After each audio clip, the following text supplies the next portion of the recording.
14ই August ধূমকেতু, দুর্গাপুজোতে রঘু ডাকাত, ক্রিসমাসে প্রজাপতি 2। তোমরা লিখে রাখতে পারো এই তিনটে সিনেমাই বক্স অফিসে দুর্দান্ত পারফরমেন্স করার চরম লেভেলের সম্ভাবনা, কেননা ছবিগুলোতে হিরো হিসেবে আছেন West Bengal box office king দেবদা। এখন কথাটা হচ্ছে ইধিকা পল এই নামটা না মোস্ট লাকিয়েস্ট চার্ম হয়ে উঠেছে দুই বাংলার ক্ষেত্রেই। যদি বাংলাদেশের কথাও আমরা বলি, সেখানেও ইধিকা পল মেগাস্টার শাকিব খানের বিপরীতে কাজ করছেন, চরম লেভেলের খ্যাতি সুখ্যাতি পাচ্ছেন।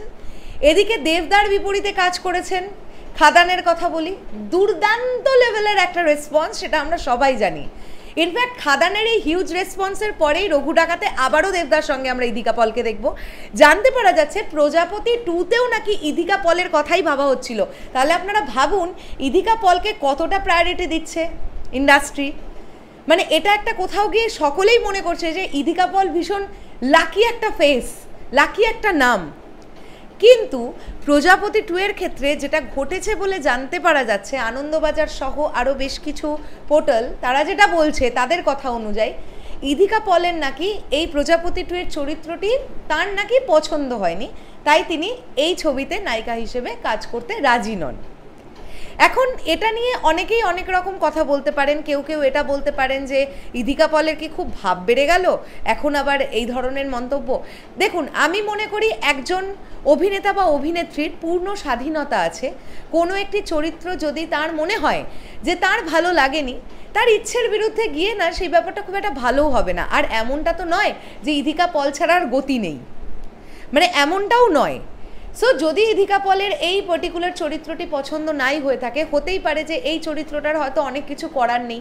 কেননা ইধিকা পলের যতবার ইন্টারভিউ আমরা নিয়েছি তখন ইধিকা পল বারবার একটাই কথা বলেছেন, আমি একটা ছবিতে তখনই ইয়েস করব যখন আমি দেখব আমার চরিত্রটা ছবিতে প্রায়োরিটি পাচ্ছে বা আমার চরিত্রটা ছবিতে আলাদা কোনো ইম্পর্টেন্স যোগ করতে পারছে, তবেই আমি ইয়েস করব। হয়তো বা ইধিকা পলের মনে হয়েছে যে এই চরিত্রটা আলাদা করে কোনো ইম্প্যাক্ট ফেলতে পারবে না ছবিতে, তাই তিনি ইয়েস করেননি। ইধিকা পলের জায়গায় অন্য কেউ হবেন। প্রথমে তো কথা উঠছিল যে তাসনিয়া ফারিন এই ছবির নায়িকা হবেন, তারপরে তো ভারত বাংলাদেশের ভিসার জটিলতা ইত্যাদি ইত্যাদি নানান অনেক কিছু হলো, আপনারা জানেন সবাই। সো এখন দেখবার ব্যাপার এটাই, যদি ইধিকা পল নায়িকা হিসেবে না হন, সেক্ষেত্রে নায়িকা হিসেবে আমরা কাকে দেখতে পাবো প্রজাপতি 2তে। তবে আপনাদেরকে একটা দারুণ সুখবর দিই, এই ভিডিওর মাধ্যমেই বলে দিচ্ছি, প্রজাপতি 2 এর অলরেডি রেকি কিন্তু 70% ডান। মানে দেবদা জাস্ট রঘু ডাকাতের পোস্ট প্রোডাকশনটা শেষ করবেন, প্রজাপতি 2তে ঢুকবেন খুব তাড়াতাড়ি, এমনটাই জানতে পারা যাচ্ছে। কেননা প্রজাপতি 2 কিন্তু ক্রিসমাসের ছবি হওয়ার কথা। আপনারা জানেন এই ছবিতে আবারও আমরা মিঠুন চক্রবর্তীকে দেখতে পাবো এবং তার সঙ্গে সঙ্গে পরাণ বন্দ্যোপাধ্যায়ও থাকবেন। কাজেই একটা হিউজ কাস্টিং, তার সঙ্গে একটা দারুণ গল্প, যে গল্প আমার মনে হয় আরবান অডিয়েন্স থেকে গ্রামাঞ্চলের মানুষ প্রত্যেকেই একদম জুড়ে ফেলবেন নিজেদের সঙ্গে সেই গল্পকে। এমনটাই আবার কিছু একটা আমরা পেতে চলেছি, এটা আমরা আশা রাখতেই পারি। তো তোমাদের কি বক্তব্য সেটা অবশ্যই কমেন্ট করে জানাও। এমনি ক্রিসমাসের উইন্ডোটাতে দেবদার জন্মদিন, সেটা তো মানে আলাদা লেভেলের একটা মাত্রা যোগ করে ক্রিসমাসের উইন্ডোটাতে দেবদা এলে। খাদান তো আমরা দেখলাম জাস্ট আগের বছর।